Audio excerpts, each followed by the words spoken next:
Good evening. I am Father Smoke, and welcome to the Void.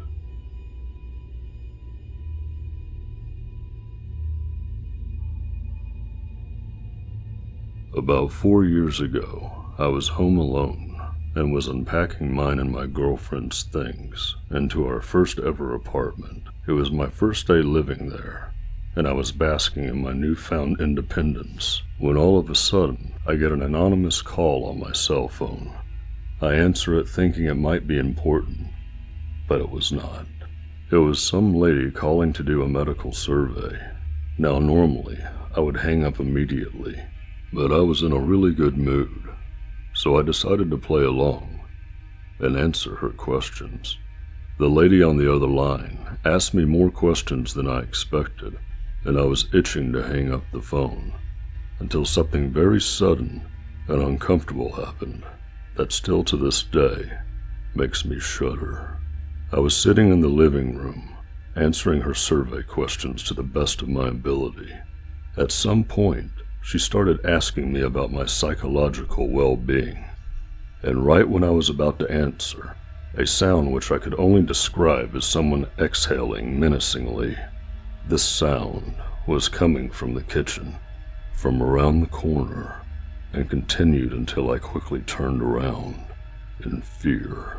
I then told the lady on the other line to please stop talking for a minute while I tried to collect my thoughts and think about my next action. The room became silent, and I could do nothing but investigate that terrifying noise. I walked around the corner of the room toward the kitchen to find absolutely nothing, which didn't help my paranoia at all. I was shaking, and the lady on the other line was confused and asked if I was all right. For some reason or another, I told her what just happened, and she really didn't know what to do, and I had a feeling that she was desperately wanting to hang up the phone. Ironic, I know. Multiple thoughts were running through my mind like, is this apartment haunted? Did the lady on the phone know? Am I going crazy? As soon as a second thought snapped through my brain, I immediately ended the call and didn't feel right for 2 weeks. I lived in that apartment for 1 year, and nothing weird like that ever happened again. I tried to deduce what could have made that sound, and even go so far as to replicate the sound from the same spot. But nothing.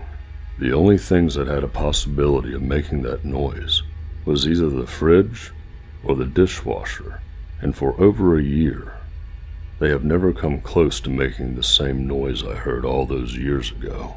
I eventually told my girlfriend about it 2 years later, because I didn't want her to worry at the time.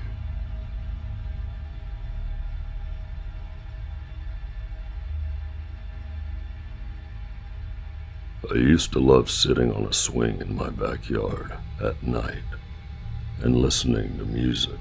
It was, and still is, very cathartic, because I basically live right on the edge of a fairly large and densely wooded area. Anyways, one night, around maybe 10 p.m. or so, I decided to go sit on the swing. I gathered my jacket, headphones, and a beer, and walked outside.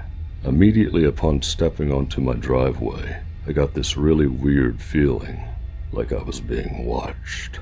Thinking nothing of it, I started walking towards the swing set. Every step that I took, that uneasy feeling got stronger and stronger, until it had almost reached panicky levels. I could feel it in my stomach. My body suddenly felt very cold at this point. I accepted that.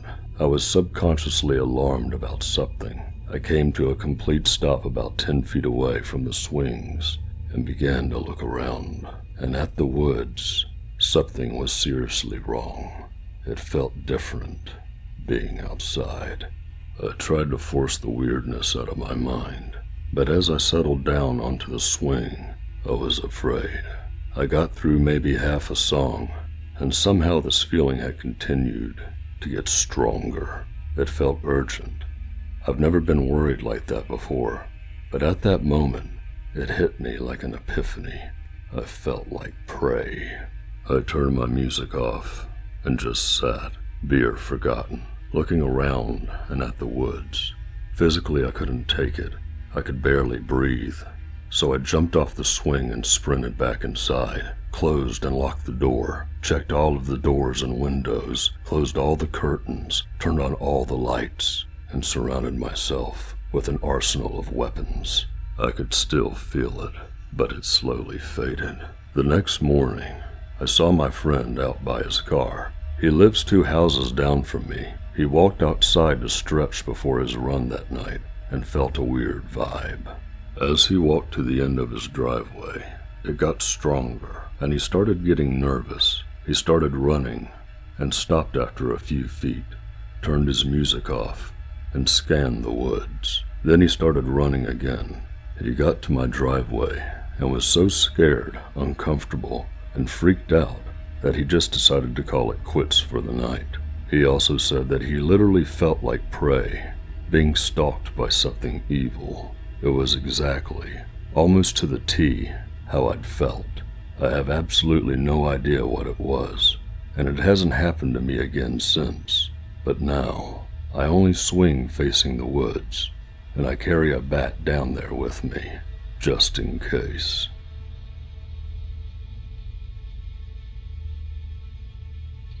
I was renting a basement apartment a few years back. The place sorta sucked, but it was cold as hell, and obviously not intended as a bedroom, with exposed cinder block for 2 of the walls. But hey, as a student you take what you can get. At night, I kept hearing this scraping noise from the walls, right under my bed, sometimes slow and deliberate, and at other times, a sort of skittering, frenzied sound. I had assumed that there was some sort of animal nesting in the wall, and mentioned it to the owner. He said the foundation was improperly laid, and moles and rabbits could occasionally get in between a couple of blocks. He said they couldn't fix it before I'd moved out. I bet he said that to all the tenants, so I just put up with it. One morning, I woke up and there was dust all over the floor of my room, and a big smear of it on the pillow next to my face. With my window wide open, the best rationalization I had at the time was I had left the window open, and maybe some dirt from the construction down the road had blown in while I was sleeping. I put it out of my mind, and life went on. From that night forward, though, I didn't hear any more scraping from the walls. Later, when I was moving out, when moving the bed out of the room, I noticed it. Underneath the bed, there were little cinder block chips and an old, rusty rail spike, along with a hole in the wall, about 1.5 feet wide. I still remember the feeling. My blood turned to ice, and my stomach knotted up.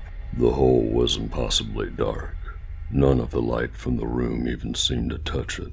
I ran upstairs and grabbed a flashlight from one of my boxes and shined it into the hole.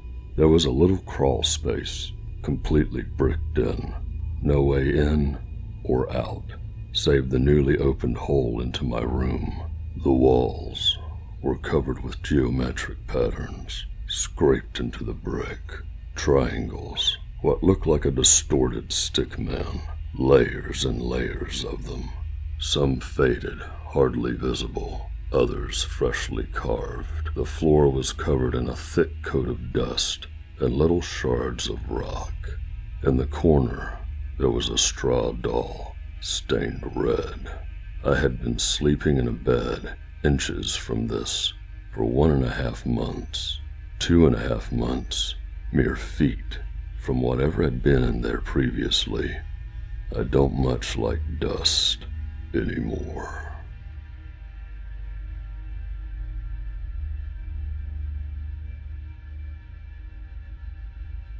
One of my childhood homes had a balcony that was attached to both my mother's bedroom and mine via big glass doors in each of our rooms.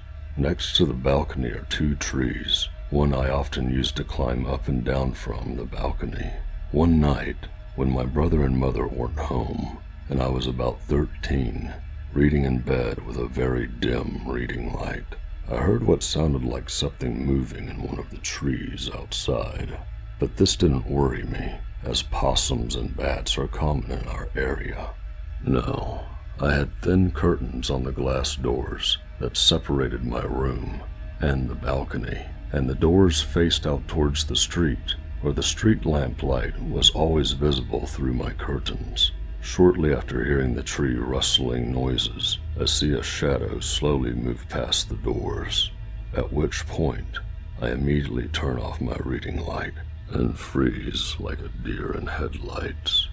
The shadow is tall, so it wasn't a neighbor kid, and it wasn't my 5-foot mother. The person moves slowly, creeping as though they were trying not to be noticed. They wouldn't likely be able to see into my room, but I could see them thanks to the street lights behind them. They moved past my doors out of sight. I sat there, unable to move or even think about what to do other than be absolutely still. That is, until I heard another sound, the sound of someone trying to open a glass door. My mom's doors to the balcony. I didn't know if she had locked them or not, but I wasn't taking chances. I moved as quickly and as silently as I could to my bedroom door and locked it. I listened for what the person was doing now. They were still jiggling the glass door handle, but it sounded like the doors weren't opening. I felt relief. This person couldn't get in, surely. All I had to do was wait for them to realize that, and then they would leave, right? Well, I heard light footsteps move back along the balcony to my set of glass doors until I saw his shadow stop directly in front of them. Again, I froze. He couldn't see me. He couldn't know I can see him. I saw a shadow of a hand reach up to my door handle, and my heart stopped. Had I actually locked those doors myself today? Was I out there earlier? What if I forgot? The seconds leading up to him grabbing the handle felt like an eternity, but thankfully, when this person tried to open the door, it did not open. It was locked. I sighed such a sigh of relief. I was worried he had heard it. After this, he began pacing the length of the balcony. I didn't have a mobile phone. The landline was at the other end of the house, but I was scared to take my eyes off of him. I was silently crying and praying he would just leave. Then I heard him stop moving. He then said, "I could just break the glass, you know." Before I could even process this, I saw car headlights turn around the corner of my street and then stop at our property gate. My mom was home. The person on the balcony moved out of sight, and I heard a loud thump as they jumped off of it. When my mom came inside, I was hysterical and was barely coherent in telling her what happened. Eventually, I got the message across and she called the police. They never found or caught anyone, but a neighbor reported a truck in the street that matched the description of a truck that had been reported recently for attempted child abductions near my school, a block away. Good night, everybody, and I pray that shadow under your bed is only an angel.